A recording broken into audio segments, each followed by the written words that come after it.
Hello नमस्कार दोस्तों, स्वागत है आप सभी लोगों का द फ्यूचर स्टार एकेडमी में। तो चलिए शुरू करते हैं फिर आज के सेशन को। तो आज के सेशन में हम बात करेंगे एग्रोनॉमी की।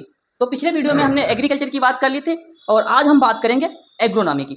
तो एग्रीकल्चर में हम लोगों ने बात किया था कि एग्रीकल्चर लैटिन भाषा का शब्द है और जिसमें एगर का मतलब मृदा था और कल्चर का मतलब खेती करना था। और एग्रीकल्चर में हम लोगों ने बात की थी कि मनुष्य अपनी प्राथमिक उपभोक्ताओं की वस्तुओं को प्राप्त करने के लिए भोजन एवं फाइबर रेशों का उत्पादन करने के लिए खेती करना एग्रीकल्चर कहलाता था। तो बात करेंगे एग्रोनॉमी की। तो एग्रोनॉमी में हम सबसे पहले बात करेंगे कि एग्रोनॉमी किस भाषा का शब्द है और एग्रोनॉमी के जनक कौन है और एग्रोनॉमी की परिभाषा क्या है। ठीक है, तो आइए शुरू करते हैं हम इसके बारे में। तो सबसे पहले हम बात करेंगे कि एग्रोनॉमी किस भाषा का शब्द है। और एग्रो और प्लस नोमोस दो शब्दों से मिलकर बना है। किससे? Agro plus nomos agro plus nomos से मिलकर बना है, जिसमें एग्रो का मतलब है खेत और नोमोस का मतलब है प्रबंधन यानी देख रेख करना। एग्रो का मतलब क्या है? एग्रो का मतलब है खेत और नोमोस का मतलब है प्रबंधन। और ये दोनों शब्द किस भाषा के हैं? ग्रीक भाषा से ये शब्द लिए गए हैं। किस भाषा से लिए गए हैं? ग्रीक भाषा से ये शब्द लिए गए हैं। और इनके जनक कौन है? पीटर डी क्रेसेंजी हैं। इनके जनक कौन है? पीटर डी क्रेसेंजी हैं। और पीटर डी क्रेसेंजी की बुक का नाम है, जो इन्होंने जिसमें एग्रोनॉमी की परिभाषा दी थी, उस बुक का नाम है ओपस रूरालियम कोमोडर्मा। इनकी पुस्तक का नाम है। और यहीं पे हम बात करते हैं कि एग्रोनॉमी की परिभाषा क्या है। तो एग्रोनॉमी की परिभाषा है, तो यहाँ पे हेडिंग डालिए, मैं इसको रफ कर रहा हूँ। एग्रोनॉमी की परिभाषा क्या है? सबसे पहले हेडिंग डालेंगे परिभाषा। सस्य विज्ञान कृषि विज्ञान की वह शाखा है। परिभाषा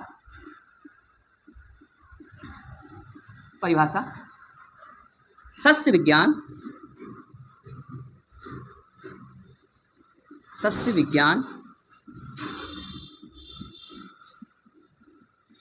विज्ञान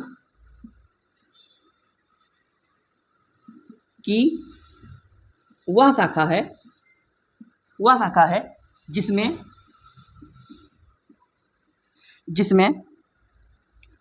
अधिक फसल और उच्च गुणवत्ता वाली फसल को प्राप्त करने के लिए खेती की जाती है। अधिक उपज और जिसमें अधिक उपज और बड़ा लिखने के चक्कर में राइटिंग नहीं अच्छी हो रही है। अच्छी गुणवत्ता प्राप्त करने के लिए फसल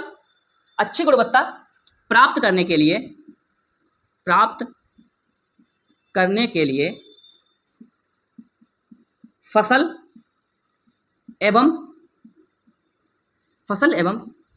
खेत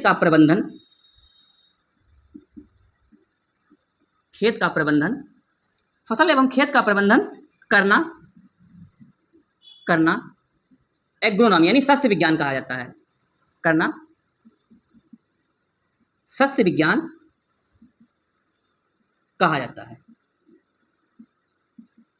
तो हम लोगों ने यह छोटी सी नॉर्मल परिभाषा कर ली है।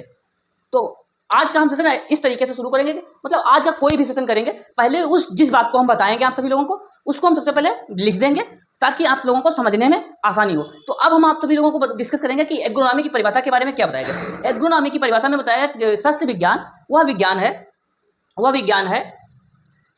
विज्ञान की शाखा है जिसमें अधिक उपज प्राप्त करने के लिए अधिक उपज प्राप्त करने के लिए फसलों एवं खेत का प्रबंधन बल्कि दोनों का है, फसलों एवं खेत का प्रबंधन करना ही एग्रोनॉमी कहलाता है। और ये लैटिन भाषा के शब्द हैं। ठीक है, इसके बाद में हम बात करेंगे कि भारत में खेती किस प्रकार से की जाती है, या हम कह सकते हैं कि भारत की खेती को क्या कहा जाता है। तो भारत की खेती जीवन निर्वाह के लिए भारत की खेती की जाती है। तो भारत की खेती किस प्रकार की है? जीवन निर्वाह पद्धति पर आधारित है। किस पर है भारत की खेती? जीवन निर्वाह पद्धति पर है। तो साथ में यहीं पे अगला पॉइंट डाल लीजिए, भारत की खेती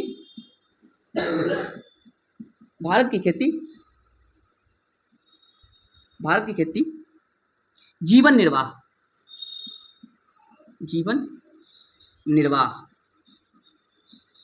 निर्वाह पर आधारित है। ठीक है, और भारत एक कृषि प्रधान देश है, तो ये बताने की कोई ज़रूरत नहीं है क्योंकि आप सभी लोगों को ये पता है। ठीक है, अब हम इसके बाद में बात करेंगे कि खरपतवार के जनक किसे कहा जाता है।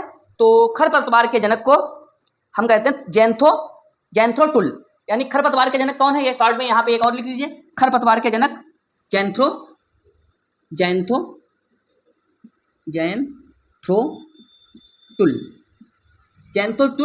किसके जनक हैं, खरपतवार किसके जनक हैं, जैंथ्रोटुल। नोट डाल के एक यहाँ पे लिखिएगा, साइड में एक कुछ चीज़ें इंपॉर्टेंट हैं तो इसलिए हमने इसको शामिल कर लिया है यहाँ पे। ठीक है, ये नोट डाल दीजिए। ठीक है, जैंथ्रोटुल जो है खरपतवार के जनक है। इसके बाद में हम बात करते हैं, इसके बाद में हम कुछ महत्वपूर्ण अवधारणाएं हैं उसकी बात करेंगे। जैसे महत्वपूर्ण अवधारणा में LAI लीफ एरिया, LAI यानी मतलब लीफ एरिया इंडेक्स। ये लीफ एरिया इंडेक्स क्या होता है, इसका सूत्र क्या होता है, हम इसकी बात करेंगे। लीफ एरिया इंडेक्स की हम बात करेंगे। ठीक है, अब हम यहाँ पे इसको रफ कर रहे हैं, उसके बाद में हम लीफ एरिया इंडेक्स की बात करेंगे।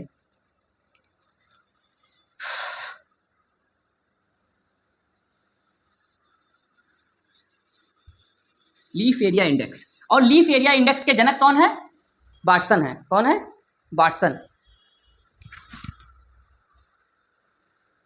आइए अब हम बात करेंगे कुछ महत्वपूर्ण अवधारणाएं। एग्रोनॉमी में कुछ महत्वपूर्ण अवधारणाएं हैं, महत्वपूर्ण अवधारणाएं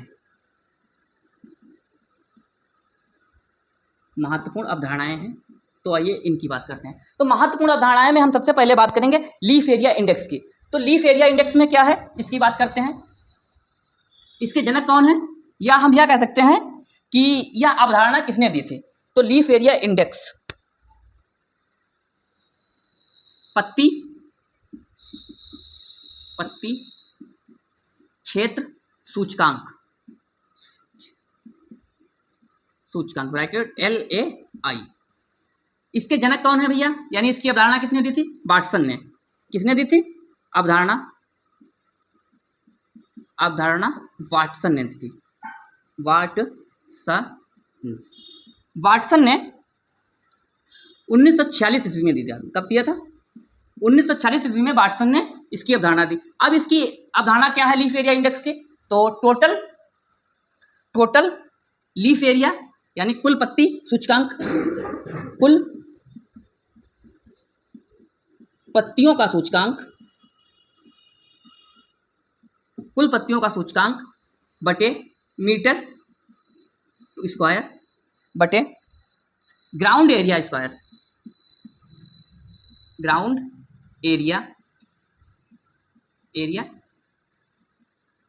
मीटर स्क्वायर, ये इसका सूत्र है। तो यहाँ पे हम लोगों ने बात की लीफ एरिया इंडेक्स के बारे में। तो लीफ एरिया इंडेक्स के जो अवधारणा थी वो वाटसन ने दिया था, और लीफ एरिया की अवधारणा में इन्होंने total leaf area index metre प्रति स्क्वायर, ग्राउंड एरिया मीटर प्रति स्क्वायर दिया। ठीक है, इसी के बाद में हम बात करेंगे आधार टेम्परेचर यानी बेस टेम्परेचर। ये यहाँ पे काफ़ी इंपॉर्टेंट टॉपिक हो जाता है आधार टेम्परेचर का। जैसे कि हम बात करें गेहूं का, तो हम बात करेंगे फ़ारेनहाइट में भी और सेल्सियस में भी बात करेंगे। तो गेहूं का बेस एरिया टेम्परेचर कितना है, 40 डिग्री, मतलब 40 फ़ारेनहाइट और 4.5 सेल्सियस। फिर उसके बाद में हम बात करेंगे आलू की। तो आलू में बेस टेम्परेचर क्या है, आलू में बेस टेम्परेचर है 45 फ़ारेनहाइट और 10 सेल्सियस है। और यहीं पे हम बात करें ज्वार धान मक्का का 50% है 50 फ़ारेनहाइट है और 10% 10 सेल्सियस है। तो इन सब की हम बात यहीं पे हम करेंगे। और हम बात करेंगे कि आधार तापमान है क्या। आधार तापमान वह तापमान है जिसमें न्यूनतम तापमान पर पौधों की वृद्धि होना रुक जाना, उसे आधार बेस टेम्परेचर कहते हैं। तो इसको रफ कर रहा हूँ, उसके बाद आप सभी लोग इसको लिख लीजिएगा। ठीक है, आइए अब हम बात करेंगे आधार टेम्परेचर की। किसकी बात करेंगे, आधार आधार तापमान। आधार तापमान वह तापमान है, आधार तापमान वह तापमान है जिस पर पौधों की वृद्धि होना रुक जाती है। मतलब मेरे कहने का मतलब यह है कि पौधे वृद्धि नहीं कर पाते हैं और ये मर जाते हैं या अपनी पूर्ण रूप से ग्रोथ करने के लिए विकसित ही नहीं हो पाते हैं। और ये कब से कब तक होता है मैंने आप सभी लोगों को बताया है अभी, ठीक है। सामान्यतः ये ठंडे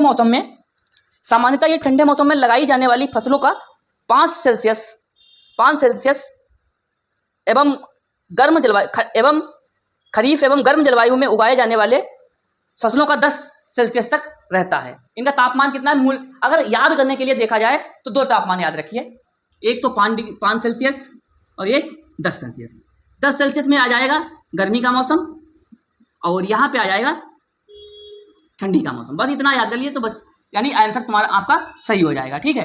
आधार टेम्परेचर की बात करते हैं। न्यूनतम तापमान जिस पर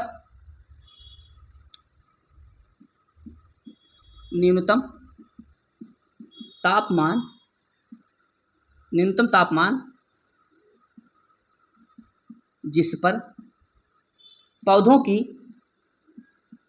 की वृद्धि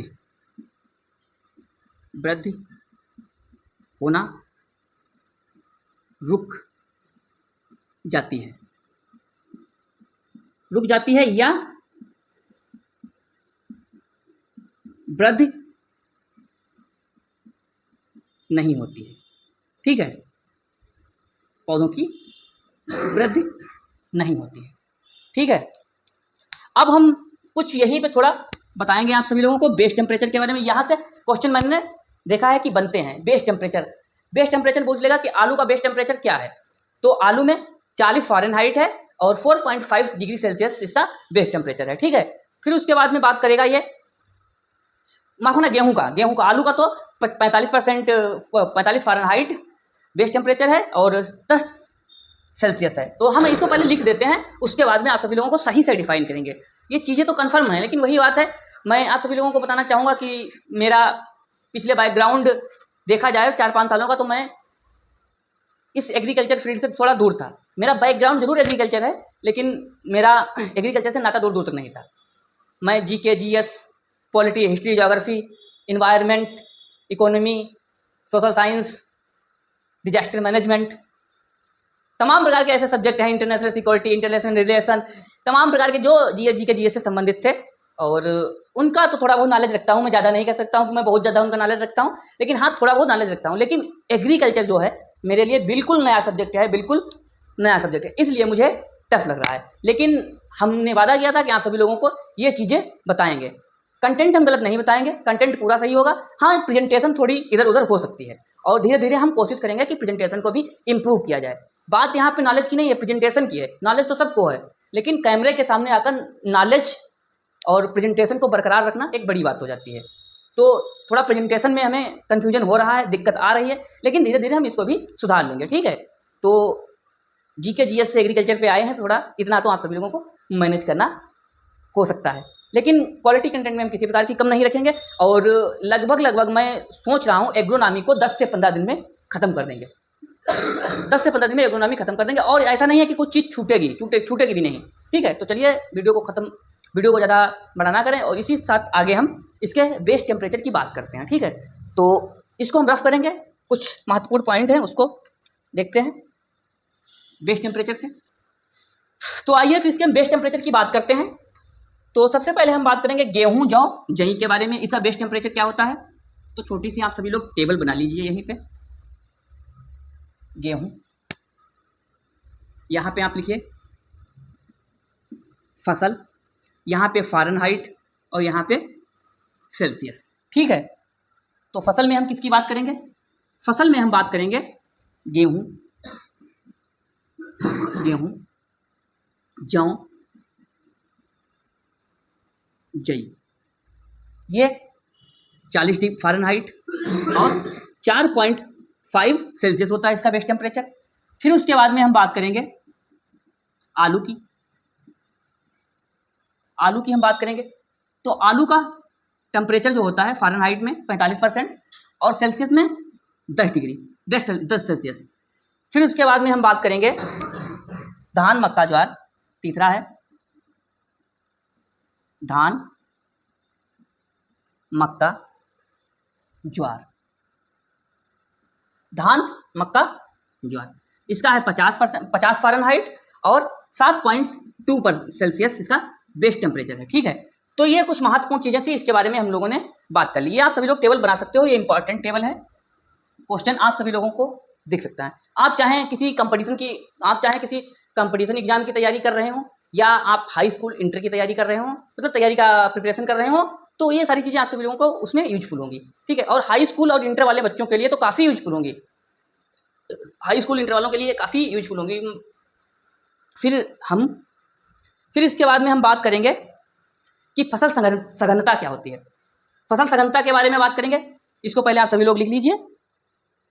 और फसल सघनता के बारे में हम बात करेंगे फसल चक्र क्या है, और फसल चक्र के बाद में हम बात करेंगे फसल चक्र सघनता क्या है।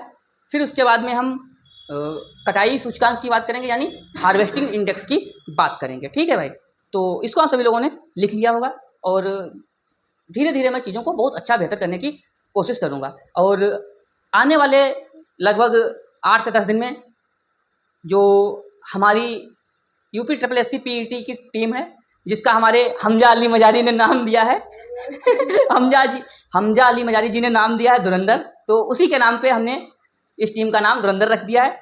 और उसमें विशाल सर होंगे आपके, वो इंग्लिश और हिंदी और मैथ को कवर करेंगे। और उसके बाद में जो आयुष सर होंगे, Ayush sir physics, chemistry, bio और रीजनिंग को कवर करेंगे। उसके बाद में मैं तो आप सभी लोगों को करा ही रहा हूँ, बताने की कोई ज़रूरत ही नहीं है। बाकी अगर चाहो तो मैं आप सभी लोगों को एक बार बता दूं कि मैं हिस्ट्री, पॉलिटी, ज्योग्राफी, यानी जो भी जीके जीएस से जितने भी पार्ट हैं मैं उसको लेकर आऊँगा। और एग्रीकल्चर में हम बात करेंगे, एग्रीकल्चर जितना है उतना कवर करेंगे। और कंप्यूटर भी कवर करेंगे, कंप्यूटर के साथ में यूपी स्पेशल, जो कि अपना सीरीज चल रही है यूपी स्पेशल की, वो भी हम कवर करेंगे। ठीक है, जीके जीएस में हम आप सभी लोगों को बता दें पेट के लिए हम कौन कौन चीज़ कवर करेंगे। जीके जीएस में हम पॉलिटी कवर करेंगे, हिस्ट्री कवर करेंगे, 2 चीज़ें हम कवर करेंगे। बाकी धीरे धीरे जैसे जैसे हमें आप सभी लोगों के लिए टीचर मिलते रहेंगे, हम आप सभी लोगों के लिए चीज़ें लाते रहेंगे। ठीक है, क्योंकि मैं इंसान हूँ, कोई सर्वज्ञाता नहीं हूँ कि मुझे सब कुछ आता है। तो इस वजह से, बाकी मैंने पढ़ी हैं चीज़ें, सभी पढ़ी हैं, लेकिन आप सभी लोगों तक एक्सप्लेन करने के लिए मैं सर्वज्ञाता नहीं हूँ। जैसे कि आप सभी लोगों को बता दूँ कि मुझे लगता है मुझे लगता है कि आप लोगों के लिए इतना कंटेंट सही है, जब आप सभी लोगों के लिए इतनी ज़रूरत है, तो उतना तो मैं आप सभी लोगों को दे रहा हूँ। मैं भले किसी तरीके से दे रहा हूँ, बुक से दे रहा हूँ, नोट से दे रहा हूँ, खुद पढ़ के दे रहा हूँ, वो सही है।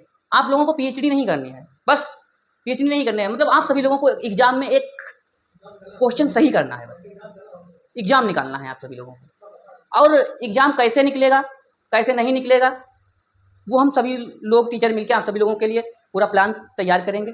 और वो दर्द आप सभी लोग नहीं समझ पाओगे, वीडियो को मजाक में लोगों सब करोगे, मुझे पता है।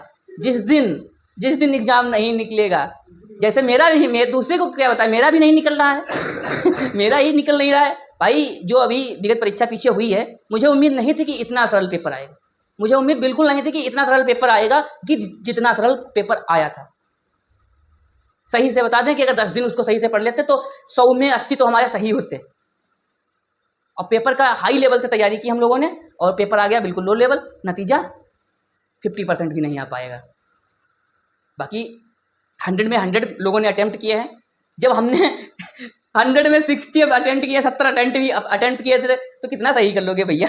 75 नहीं किए थे, 75 भी नहीं कर पाए थे, 73 ही किए थे, यही गलती थी। और मैं आप सभी लोगों को बता दूं, अगर पेपर ईजी आ रहा है तो 100 में 100 अटेम्प्ट कीजिए। अगर पेपर लग रहा है कि ईजी है तो 100 में 100 अटेम्प्ट कीजिए, तो वो यूजफुल होगा, काफ़ी आप सभी लोगों के लाभदायक होगा। अगर पेपर टफ आ रहा है तो आप ज़्यादा क्वेश्चन को मत छूइए, जितना तुमको आता है उतना कीजिए, बाकी छोड़ दीजिए। क्योंकि पेपर ईजी आता है तो कट ऑफ हाई जाती है, और पेपर हार्ड आता है तो कट ऑफ कम जाती है। जैसे कि पिछले यूपी SSSC AGTA का परीक्षा हुआ था, जिसमें मान लो 55.25 कट ऑफ गई थी OBC वालों की, और वही इस बार AGTA में देखा जाए तो कम से कम 70 प्लस कट ऑफ जाएगी। 70 तो प्लस निश्चिंत है, मैं बता रहा हूँ, 70 तो जाएगी ही। तो आइए, खैर चलिए इसको यहीं रखते हैं, फिर उसके बाद में हम बात करेंगे फसल सघनता के बारे में, तो इसको रफ करते हैं। तो आइए अब हम बात करते हैं फसल सघनता की, कि फसल सघनता क्या होता है। तो फसल सघनता में टोटल क्रॉप एरिया बटे शुद्ध बोया गया क्षेत्र मल्टीप्लाई 100। फसल सघनता, फसल सघनता,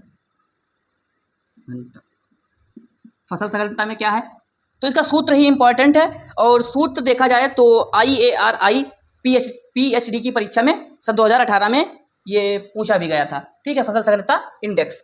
तो इसकी बात करते हैं, कुल फसल क्षेत्र, कुल फसल क्षेत्र बटे शुद्ध बोया गया क्षेत्र, कुल मल्टीप्लाई 100 बराबर। अगर आप सभी लोगों को फसल सघनता निकालना है तो कुल फसल का क्षेत्र आपको लेना होगा और बटे में आप सभी लोगों को शुद्ध बोया गया क्षेत्र मल्टीप्लाई 100 से करोगे तो आप सभी लोगों की फसल सघनता आ जाएगी। ठीक है, इसके बाद में हम बात करेंगे, फसल चक्र। फसल चक्र के बारे में बात करेंगे और फसल चक्र के बाद में फसल चक्र की सघनता और उसके बाद में हार्वेस्टिंग इंडेक्स को शुरू करते हुए इस क्लास को खत्म करेंगे। ठीक है, इसको रफ करते हैं। फिर इसके बाद में हम बात करेंगे फसल चक्र, क्रॉप रोटेशन। और ये क्रॉप रोटेशन क्यों जरूरी है, क्या क्रॉप रोटेशन फसल के लिए जरूरी है, कितना जरूरी है, इसकी भी बात करते हैं। तो आइए हम थोड़ा बात कर लेते हैं फसल चक्र की। फसल चक्र में हम बात करते हैं कि फसल चक्र, सबसे पहले मैं इसके आप सभी लोगों को लाभ बताता हूँ। सबसे पहले फसल चक्र से लाभ यह है कि जो मृदा की उर्वरता क्षमता है उसमें वृद्धि होती है और फसल में नमी का संरक्षण बना रहता है और फसल चक्र से ही मृदा का कटाव भी कम होता है। तो ये फसल चक्र से लाभ है। पहला लाभ क्या है, मृदा की उर्वरता शक्ति बनी रहती है, मृदा का कटाव कम होता है और मृदा संरक्षण में मृदा में नमी भी बनी रहती है। ठीक है, तो इसकी पहले परिभाषा लिख लेते हैं। अब ये फसल चक्र की परिभाषा क्या है कि अनाज वाली फसलों के बाद में साल दर साल बाद दलहनी फसल का बोया जाना या उगाया जाना। तो इसको लिख लेते हैं सबसे पहले।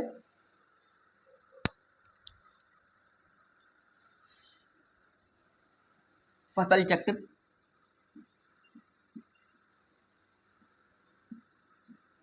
चक्र, अनाज वाली फसलों के बाद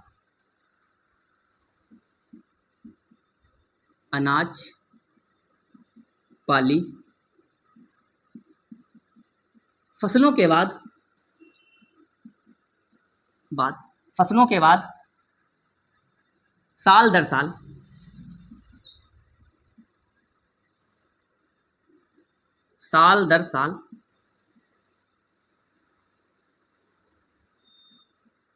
बदल कर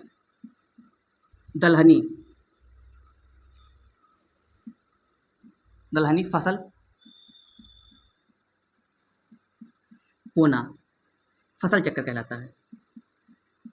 फसल चक्र कहलाता है। ठीक है, अब इसका लाभ क्या है, एक दो लाभ भी हम लिख लेते हैं। लाभ में पहला लाभ क्या है, मिट्टी की मिट्टी की जो उर्वरक क्षमता है उसमें वृद्धि होती है। ठीक है,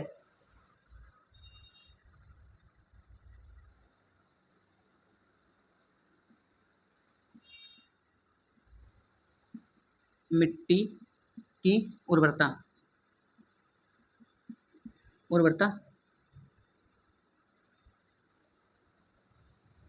क्षमता बनाए रखता है या वृद्धि होती है। ठीक है, फिर उसके बाद में दूसरा है मृदा कटाव को भी कम करता है।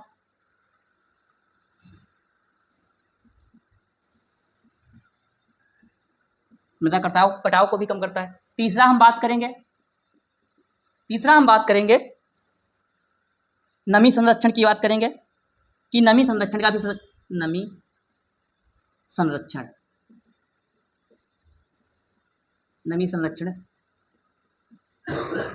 को भी बनाए रखता है। तो ये हम लोगों ने बात की फसल चक्र की। बताओ, आइए फिर फिर से शुरू करते हैं। असुविधा के लिए खेद है, कुछ ऐसी बात थी तो इस वजह से हमें कट करना पड़ा और कट करके दोबारा कर रहे हैं। तो आइए अब हम बात करते हैं फसल चक्र सघनता की। तो फसल चक्र सघनता में हमने बात की कि क्रॉप रोटेशन में शामिल की गई फसलों की संख्या, क्रॉप रोटेशन में शामिल की गई फसलों की संख्या बटे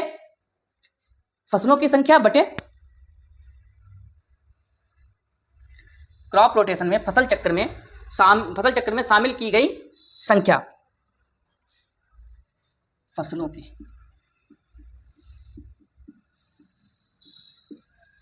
क्रॉप रोटेशन यानी फसल चक्र में शामिल की गई फसलों की संख्या बटे क्रॉप रोटेशन में वर्षों की संख्या। मतलब ऊपर में हम रखेंगे जो क्रॉप रोटेशन के दौरान यानी फसल चक्र के दौरान जिन फसलों को उगाया गया है उनको रखेंगे, और नीचे हम बात करेंगे कितने वर्षों में किया गया है उसको रखेंगे और मल्टीप्लाई 100 करेंगे, तो आप सभी लोगों की फसल चक्र सघनता की वैल्यू आ जाएगी। ठीक है। फिर उसके बाद में harvesting index HI, harvesting index की बात करेंगे। तो हार्वेस्टिंग इंडेक्स में हमने बात की है कि प्रकाश संश्लेषण के रूप में कार्बन डाइऑक्साइड के कुशल उपयोग को CHI कहते हैं, क्रॉप हार्वेस्टिंग इंडेक्स कहते हैं, फसल सूचकांक इंडेक्स कहते हैं, फसल कटाई सूचकांक के रूप में व्यक्त किया जाता है। अब इसका भी एक सूत्र है, वो भी हम बात कर लेते हैं। इसका सूत्र क्या है? इसका सूत्र है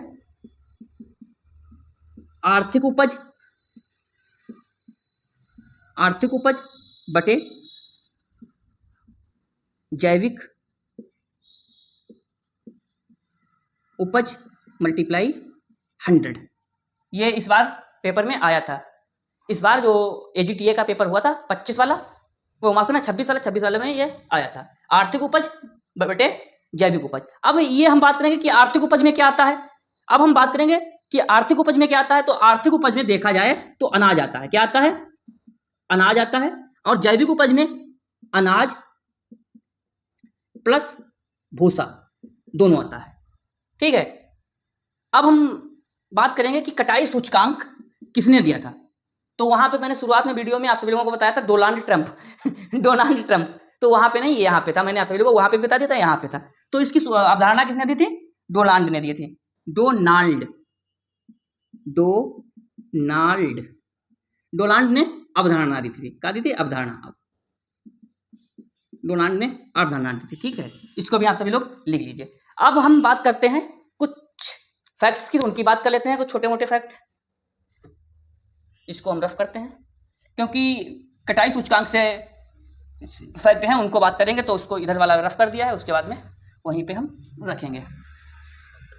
तो सबसे अधिक हार्वेस्टिंग इंडेक्स किसका है? नोट डाल लीजिए यहीं पे, नोट। सबसे अधिक हार्वेस्टिंग इंडेक्स, मैं HI लिख रहा हूं, आप सभी लोग समझ जाना। ठीक है। सबसे अधिक HI है आलू का। किसका है? आलू का है। आलू का कितना है? 80% है, 80 प्लस है, 80 प्लस आलू का है। फिर उसके बाद में हम बात करेंगे सबसे कम किसका है। सबसे कम HI किसका है? सबसे कम HI है अरहर का। अरहर का कितना है? 19%। अब यहां पे हम बात करेंगे कि अरहर का HI 19% है, लेकिन यहीं पे दलहनों की बात की जाए तो दलहनों का हार्वेस्टिंग इंडेक्स 25%, हाँ 25% है। और यहीं पे अनाज की बात करें तो अनाज का हार्वेस्टिंग इंडेक्स 50% है। ठीक है। तो 80 प्लस कह सकते हैं, क्या 82 कह सकते हैं इसको, 82% है आलू का 82 है। फिर उसके बाद में हम बात करेंगे, सबसे कम हो गया, फिर अनाज की, हाँ दलहनों का, दलहन इंडेक्स कितना है? दलहन हार्वेस्टिंग इंडेक्स है 25%। अरहर का 19%, इसका 25%। और अनाज का यहाँ पे हम बात करेंगे, अनाज का बात करेंगे हम, अनाज का HI है 50%। ये रहा कटाई सूचकांक। तो आशा करता हूं कि आप सभी लोगों को चीज़ें समझ में आई होंगी, और जहाँ पे अगर समझ में ना आया हो तो मैं आप सभी लोगों से यही कहूँगा कि आप सभी लोग बताइए, मैं उसको कोशिश करूँगा कि अच्छे से अच्छे अच्छे से अच्छे आप सभी लोगों के लिए लेके आया जाए, क्योंकि मैं इसमें यह नहीं कह सकता हूँ कि मैं आप सभी को अच्छी तरीके से प्रेजेंटेशन दे पाऊँगा।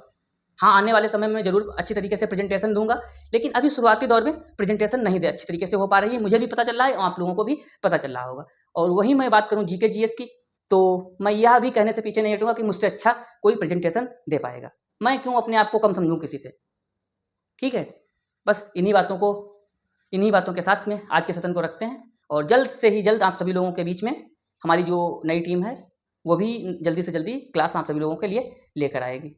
और आशा करता हूँ कि आप सभी लोग जिस तरीके से हमें प्रेम और स्नेह दिया है और हमारी टीम को भी प्रेम और स्नेह देंगे। मिलते हैं नेक्स्ट वीडियो में।